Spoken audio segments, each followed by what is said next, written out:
everyone, I'm Yazad Dalal, Chief Growth Officer here at Joveo, and welcome to Recruiting Realities, where we bring to you the latest developments and insights in recruitment. Today, we're speaking about the state of the labor market with our own in-house labor market economist, David Garrett. Hey, David. Hey, how's it going? Awesome. And for our listeners, at Joveo, we publish interactive insights across all major occupations in the U.S. You can check that out on our website, joveo.com/interactive-insights. Although the government was reopened last month, it feels like a really long time ago, the Bureau of Economic Analysis canceled its initial advance estimate for Q3's GDP, and the Bureau of Labor Statistics delayed its report for November, which is now set to be released a week from now on December 16th. This means, over here at Joveo, we'll continue to look at reporting from other highly credible private sector resources. We're looking at ADP, we're looking at Challenger Christmas, we're looking at our own data to give you our own point of view. David, I have lots of questions. Let's get started. First of all, what do you make of the news that has come out from both of those sources, ADP and Challenger? ADP is showing a bit of like a split screen, right? These large companies added about 90,000 jobs, while these small businesses shed around 120,000. The biggest small businesses, this is the biggest small business drop since March of 2023, so COVID era. As far as hiring gains that they're reporting, there's education and health, which we've consistently seen as this long-standing winner over the last few months, largely due to economic need for these roles.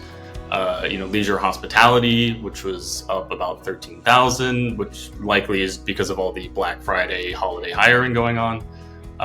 While there were major losses in professional business services, around 27,000, information, which is tied to the Verizon announcement that you may have seen, and manufacturing, construction, financial services all lost roughly around 9,000. Meanwhile, Challenger Gray and Christmas, reported around 71,000 new layoff announcements in November, which is down from the significant number we saw last month, but brings the 2025 announcements to 1.17 million, which is 54% higher than last year. The large employers, the talent market still remains competitive for them, particularly obviously healthcare, and these seasonal roles are carrying along. But even with these losses in white collar industries, I know many of our larger tech clients have continued to receive a significant influx of applications for their roles, likely tied to the layoffs that have been happening there.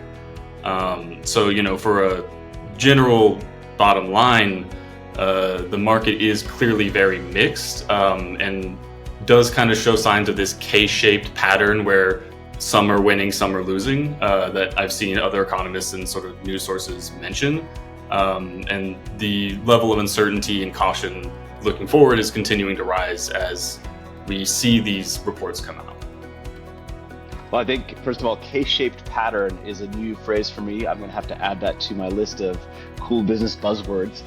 I think looking at Joveo clients, especially in healthcare and seasonal roles, we are definitely still seeing a strong need to keep hiring for them, while, of course, at the same time having to do much more with much less. We're happy to continue partnering with all those companies to help them accomplish their goals. You had told me offline that there was something interesting about the layoff announcements. I wanted you to just share that for our audience, David. Yeah. So after kind of reflecting on our last month's podcast, and also just some commentary and sort of comments I had seen around online and things regarding the sort of the Challenger Gray and Christmas numbers, I felt like it was important to mention that, these are tracking layoff announcements, not necessarily immediate job losses. There are two types, right? There's planned cuts, which is, we intend to reduce 20,000 roles over the next 5 years, 1 month, 2 months, whatever, versus, and then, this takes the shape of attrition, redeployment, anything like that, versus immediate layoffs, which I think is what a lot of people tend to think about, which is, we're laying off 5,000 and those people are gone today. Those types of layoffs are actually very rare outside of extreme events or business closures, So right now, from the Challenger Gray and Christmas reports, we've been seeing a lot more of the first type, which is falls into like the WARN notice type of WARN Act type of layoffs, and not so much the massive number of people have immediately lost their jobs. It's something I thought was important to sort of discuss because it's a cautionary signal. A lot of people, it is not, in my opinion, a good thing to see these layoffs either way. But that's also why there's not this explosion in the unemployment data as well. Oh, I appreciate that. That's a big difference between announcing that you're simply not going to replace folks that leave through natural attrition and retirement.